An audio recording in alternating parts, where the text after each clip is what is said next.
Hello everyone. So আজকে আমি তোমাদের সঙ্গে শেয়ার করব যে কিভাবে আমি মাটি দিয়ে এই কলমদানিটি তৈরি এবং রং করেছি। তো চলো আর দেরি না করে ভিডিওটা শুরু করা যাক। তো প্রথমেই দেখো এটাকে তৈরি করার জন্য মোটামুটি একটা রাউন্ড শেপের আমি মাটি নিয়ে নিয়েছি।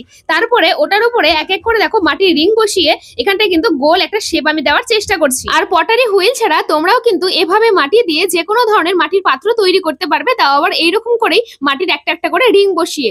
আর হ্যাঁ, কলমদানিটা কিন্তু আমি আমার নিজের ইচ্ছা খুশির মতো উচ্চতা করেছি। তোমরা যদি চাও তাহলে এর থেকে কিন্তু আরো উঁচুও করতে পারো। বাই দ্য ওয়ে, ভিডিওটা যখন এতদূর দেখে নিয়েছো তাহলে বলবো প্লিজ ভিডিওটাতে একটা লাইক করে চ্যানেলটাকে অতি অবশ্যই কিন্তু সাবস্ক্রাইব করে দিও, কারণ আমি কিন্তু মাটি দিয়ে এরকমই ধরনের বিভিন্ন জিনিস তৈরি এবং রং করে তোমাদের সঙ্গে শেয়ার করে থাকি। তাই অবশ্যই চ্যানেলে নতুন হয়ে থাকলে চ্যানেলটাকে সাবস্ক্রাইব করতে ভুলো না। আর এইদিকে দেখো, তোমাদের সাথে কথা বলতে বলতে আমি কিন্তু এই মাটির কলমদানিটার অনেকটাই উচ্চতাটা কমপ্লিট করে ফেলেছি।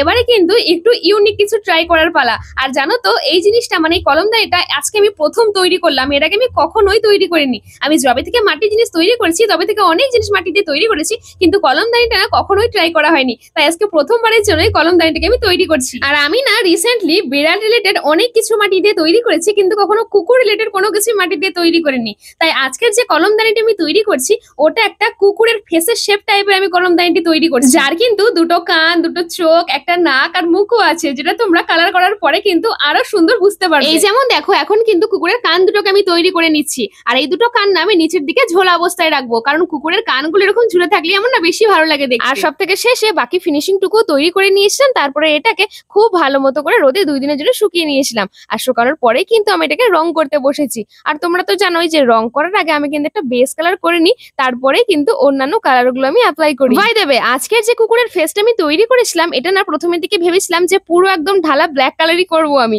কিন্তু তারপরে ভাবলাম যে না, ব্ল্যাক কালার করলে না অতটাও ভালো লাগবে না যতটা আমি এই কালারটা দিলে ভালো লাগবে আর কি। তো তোমরা আমাকে অবশ্যই কিন্তু কমেন্ট করে জানিও যে আমি যদি একদম ব্ল্যাক কালার এই কুকুরটাকে করতাম তাহলে বেশি ভালো লাগতো, নাকি এখন যেটা করেছি সেটাই বেশি ভালো লাগছে। ও আর একটা কথা, আজকের যে পেনদানিটা তোমরা দেখতে পাচ্ছ এটা না আমি আমার ভাইয়ের জন্য তৈরি করেছি। আর এই পেনদানিটা আমি আমার ভাইয়ের পড়ার টেবিলে কিন্তু রেখে দিয়েছি, আর যেটা দেখতে কিন্তু ভীষণই কিউট লাগছে দেখতে।